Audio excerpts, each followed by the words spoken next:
નમસ્કાર, જય જવાન, જય કિસાન, જય યુવાન દોસ્તો. હું બ્રિજરાજ સોલંકી. મિત્રો, આજે ગુજરાતની અંદર તાજેતરમાં સમાચાર આવી રહ્યા છે કે ગુજરાતમાં છેલ્લા 6 વર્ષમાં 1.30 લાખ કિલોનું ડ્રગ્સ ગુજરાતની અંદર ઝડપાયું છે. એમાં 70,000 કરતાં પણ વધારે કિલોનો ગાંજો, 65,000 કરતાં પણ વધારે કિલોનું અફીણ ગુજરાતની અંદર પકડાણું છે. ત્યારે ગુજરાતનું જે યુવાધન છે દિવસે ને દિવસે બરબાદ થઈ રહ્યું છે, ખોખલું થઈ રહ્યું છે.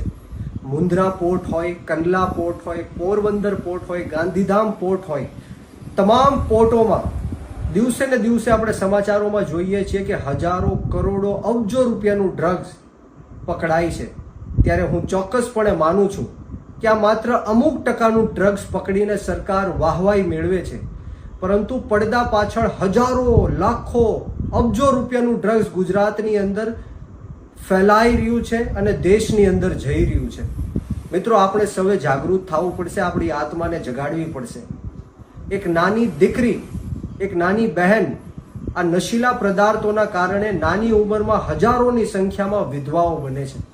નાના નાના ફૂલકાઓ, નાના નાના બાળકો અનાર્થ બને છે. પોતાની માતાઓ એક યુવાનને ગુમાવે છે આ નશીલા પદાર્થોના કારણે.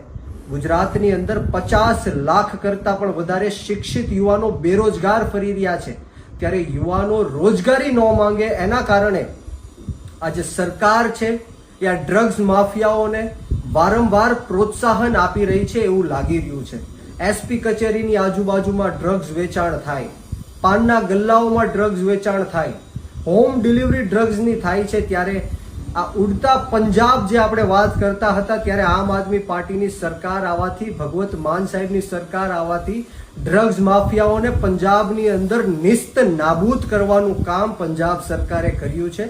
ગુજરાતમાં પણ થઈ શકે એમ છે, પરંતુ એમ કેમ પ્રકારે ગુજરાતના યુવાનો રોજગારી ન માંગી શકે એટલે ડ્રગ્સના રવાડે ચડાવીને આ સરકાર બિલકુલ નિષ્ફળ ગઈ છે. ત્યારે આવનારા દિવસોમાં આમ આદમી પાર્ટીની યુવા વિંગ છે એ સુદાનભાઈ ગઢવીજીના નેતૃત્વમાં ગોપાલભાઈ ઇટાલિયા, ચૈતરભાઈ વસાવા, મનોજભાઈ સોરઠિયા, હેમંતભાઈ ખવા તમામના નેતૃત્વમાં એક ઝુંબેશ ઉપાડવા જઈ રહી છે. અમે કેમ્પેન લોન્ચ કરવા જઈ રહ્યા છે અને આ કેમ્પેનનું નામ છે ડ્રગ્સથી આઝાદી. જ્યારે ગુજરાતની અંદર ડ્રગ્સે યુવાનોમાં ભરડો લીધો છે, ત્યારે આ ડ્રગ્સથી અમે આઝાદ કરાવીને યુવાનોને રહેશું. અમે જિલ્લે જિલ્લે જાશું, તાલુકે તાલુકે જાશું. ગુજરાતના 16,000 કરતાં પણ વધારે જે ગામડાઓમાં છે આ આઝાદીનો નારો લઈને જાશું. ડ્રગ્સથી આઝાદી અપાવીને રહેશું. આવનારા દિવસોમાં ગુજરાતના યુવાનોમાં એ તાકાત છે, હિંમત છે, એ લોકો સક્ષમ છે, ખૂબ આગળ વધી શકે એમ છે. પરંતુ એમ કેમ પ્રકારે ગુજરાતની જે આ સરકાર છે, ભારતીય જનતા પાર્ટીની સરકાર છે, એ યુવા વિરોધી સરકાર છે. અત્યારે યુવાનો સાયબર ક્રાઇમ લઈ લ્યો, ગેમ્બલિંગ લઈ લ્યો, ગેમિંગ લઈ લ્યો, આવા અનેક મુદ્દાઓથી ત્રાહિમામ પુકારી ચૂકી છે. દિવસે ને દિવસે યુવાનો આત્મહત્યા તરફ વળી રહ્યા છે. રોજ આત્મહત્યાઓ થઈ રહી છે. યુવાનો હોય, વિદ્યાર્થી હોય, ત્રાહિમામ પુકારી ચૂક્યા છે. ત્યારે હું ગુજરાતના યુવાનોને કહેવા માંગીશ કે આમ આદમી પાર્ટી યુવાનોની પાર્ટી છે. આપણે સૌએ સાથે મળીને યુવાનોની સરકાર બનાવવાની છે આવનારા દિવસોમાં. તો આપણે સૌ સાથે મળીને નાત જાત, ભેદભાવ, ભાષા, ધર્મ, જ્ઞાતિ, જાતિ બધું જ ભૂલીને ગુજરાતની અંદર પણ ડ્રગ્સ માફિયાઓને નિસ્ત નાબૂદ કરીને રહેશું.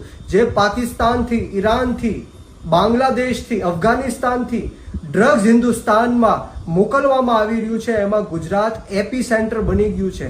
એન્ટ્રી પોઈન્ટ ગુજરાતને બનાવવામાં આવ્યું છે. ત્યારે આ સરકાર બિલકુલ નિષ્ફળ ગઈ છે. ત્યારે આ સરકારની સામે આપણે વિરોધ કરીને આવનારા દિવસોમાં ગાંધી ચિંધ્યા માર્ગ ઉપર અને જરૂર પડે તો શહીદ આઝમ સરદાર ભગતસિંહના માર્ગ ઉપર પણ આપણે ગાંધીનગર જઈને વિધાનસભા ઘેરાવાનો પણ પ્લાનિંગ કરીશું અને આ ગુજરાતની અંદરથી યુવાનોને ડ્રગ્સથી આઝાદી મેળવીશું. જય જવાન, જય કિસાન, જય યુવાન, ભારત માતા કી જય.